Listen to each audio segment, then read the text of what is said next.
this brush pile has built over, I don't know, the last year into this big pile of gnarly branches. I say, you know what, I'm gonna have a brush fire and I'm gonna burn this up. As I was sitting there watching it, I was thinking, this is kind of an analogy of what we're trying to do in a fasting space.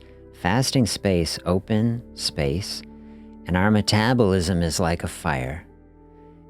And it really is, because it's burning, it's consuming energy, it's burning stuff up. It's generating heats. That's why it's 98 in here and 72 out here. So energy being consumed, we're opening up a space. I was like, oh, this is what I'm doing here. I'm opening up a space right here in this beautiful countryside. I'm gonna burn through this excess. This is what I want people to think of for fasting, okay? Opening up a space in the body where we allow that fire, that metabolism to burn. We're not throwing more logs on the pile. That's like eating. It's like we're not supplying external energy. Like we're just taking care of what's right here. So I'm watching this fire burning up. I'm like, oh, like this is great. We're burning through the excess. We're cleaning this place up. It's gonna look better.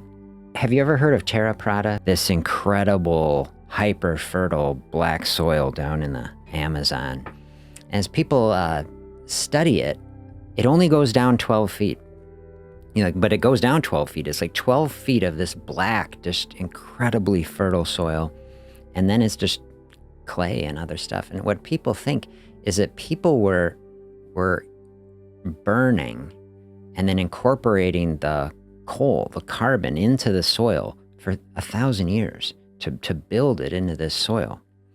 Anyway, so I had this fire, and then you put it out. Like if you just let the fire burn out, it'll burn, and all that carbon will go into the atmosphere, CO2. But a lot of what happens when the fire's really blazing, you're burning off everything else, like all kinds of other compounds. But the carbon is what is the coals, right? Those coals, this is my favorite part of a fire, when it's just those glowing coals. And you say, how do they burn so long? Like, okay, this fire, it goes, and it reduces, but then the coals are there and they stay hot for so long. It's because that carbon burns the most intensely with the highest heat, but it's also, there's so much energy there. And so if you hose it down right at that point, which is what I'd been trying to do, you stop the process. All the excess has been burned away. You're left with this pure carbon, and then you hose it out and you save it. And all of a sudden you've locked this pure carbon in this state, which used to be the bodies of the wood, but now it's all these little nanotubes of carbon structures. And then you can mix that into your compost, charge it up, that's biochar, and then you can incorporate it into that soil, which cultures figured out thousands of years ago. That makes the soil hyper fertile, and it gives all these little nano spaces place for bacteria and fungi. And so we've been doing that and building up our soil with this. And this is also, I think, such an incredible analogy for our fasting process. Burn away the excess to get to the pure, valuable, essential, life-giving nutrients, the core of it. So I'm thinking, okay, in the big picture, this whole brush pile, burning it down, purifying, refining, right? I love these words, is cleaning up the landscape. We think, okay, this is what we want happening in our body. Bring that concept inside because, okay, we have a metabolism. And it's a fire that is burning inside us. And if we give it the space, then we can get that. That's what the autophagy effect is. That is the burning through of everything we don't need.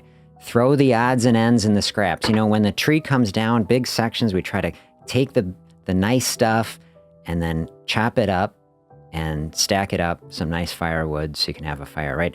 All the odds and ends, the gnarly stuff, throw it on the pile. I think a lot of this stuff happens in the body. We accumulate dysfunctional proteins. This is like the gnarly branches that you throw on a pile. All right. And if you never give the body space, like that. Like here, we took the space yesterday in the country. We had a fire. We cleared out the excess. If you never have that space in the body, that's the fasting space.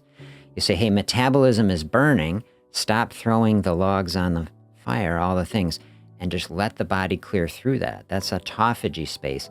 No food is coming in. Body is saying, all right, what do we do? Like, no food is coming in. Body's metabolically flipping over into this different energy space, fasting space, and says, okay, like, what do we got here? And isn't it incredible that the body can do stuff like that? Like, it's a miracle. I think, like, just taking a pause to say, like, the body knows in real time, like, where energy is and what types and what parts, and within trillions of cells, it knows. All right, here we're saving over. This is this corner of the cell over here, right? This is where we are storing, the gnarly branches. And when we get the opportunity to do it, we're going to set that stuff on fire, basically. And so you open up that space. Body's like, oh, we got our brush pile over there. We got plenty of energy still. Got all these dysfunctional proteins, the organelles, which are the little cellular structures that make our proteins, make all the hormones, all this stuff. Those need to be degraded and rebuilt anew. Body does it in large measure during a fasting space with this autophagy protocol. So some people say, like, oh, a fasting space, like, what is that? It's like, well, it's a highly valuable space. Refine the metabolism, refine the situation, clean it up.